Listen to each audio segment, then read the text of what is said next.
Alright, hey everybody, this is Becky and from patchworkposse.com, and today I'm going to show you how to English paper piece. English paper piece is all about taking a template, which is usually paper, and cutting around it in a hexagon shape or tumbler shape, apple core. There's a whole bunch of shapes that you can put together to make a quilt. But I'm gonna show you how to English paper piece with a hexagon. And as you can see, I've got a bunch of rows sewn together, and am still working on progress on my project. So I'm gonna set those aside real quick.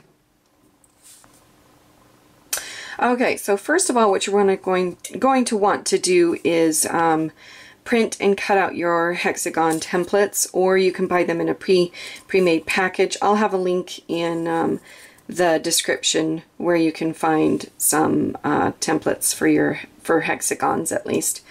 I'm going to show you, actually, if you look at the size of the hexagon, it looks like 1 inch because it's in the 1 inch square. But actually this is a 1/2 inch hexagon, so what we are actually measuring is this side from the point to the point, which measures 1/2 an inch. So these are kind of small, but that's what I had on hand and that's what I'm working on, so that made it easy to just grab. So actually what you want to do first is lay your fabric on lay your hexagon on your fabric and pin it.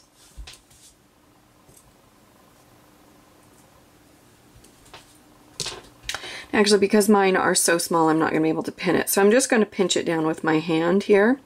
They do have tiny applique pins, which if you're working with this size might work out really well. Or you could try a little dab of glue. Also, some hexagons come with a hole in the center, and you think, what the heck is that for? That's so you can grab the fabric in between, inside the hole, and so your hexagon or your paper template would actually last longer because you're not touching the fabric or touching the paper when you're pinning. So if you take a look, I've got my shape and I cut around it. You know, you really just want to be in between 1/8 and a 1/4 inch.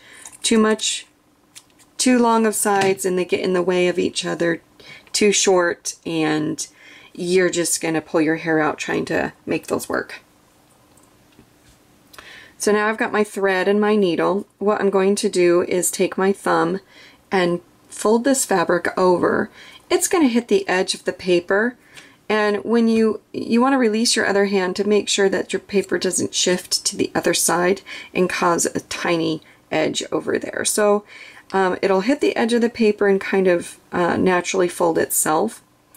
And for our first time around, you're actually going to want to do that, repeat it with the next fold, the next side. Again, make sure you make any adjustments you need and that paper doesn't shift down to the other side. That's kind of why a little bit larger edges work good, because then you've got a little bit of freedom there. Okay, so I'm going to take a stitch, and I'm not going to pull it all the way through, and I didn't make a knot. You can if you'd like. I've got a video for a quilter's knot, which is really quick and fast, so you can take a look at that if you want to make a knot there. I just take a couple stitches to secure it. I'm going to take one more, and then I'm going to move on to the next one. Okay, so we've got our edge secured. Just a little tack stitch. And we're going to twist it around. We're going to fold the next edge over. And this is called finger pressing. Now, if you have a flat surface, you can lay it on your flat surface to do it, and then press really well with your finger. Typically, I'm working on my lap, and so I just finger press it up. Now, what we're going to do is take another stitch. And as you can see, I'm just taking a stitch from one corner to the other corner. So one flap is getting poked with the needle, and then the other fold is. I'm going to take another stitch to secure it. I'm kind of fussy. I take a lot of stitches, and I know it's a little excessive sometimes, but you know what? When I'm working with this small and stuff, I don't want them falling apart. I can't. That's not any fun. So I just take 2 stitches in each corner and then move on to the next one. Fold it over, finger press it, pinch it with your thumb, and then when you tack stitch just those 2 sides and repeat it. Now you are not going through the fabric, or sorry, you're not going through the paper. Do not put your needle through that paper. The paper will be removed later, and if you put your needle through the paper, you will be causing lots of problems with you'll be really angry. So don't do that. So you're just tacking the fabric only. Okay, so now I'm to the last one. I just want to fold this down and kind of play with it.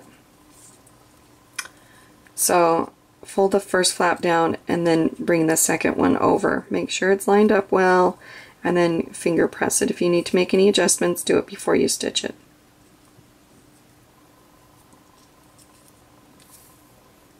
And then to secure it, I'm actually going to take probably 3 stitches right there in a row. You can see they're not necessarily going in the same hole or anything, but and then that is how you English paper piece.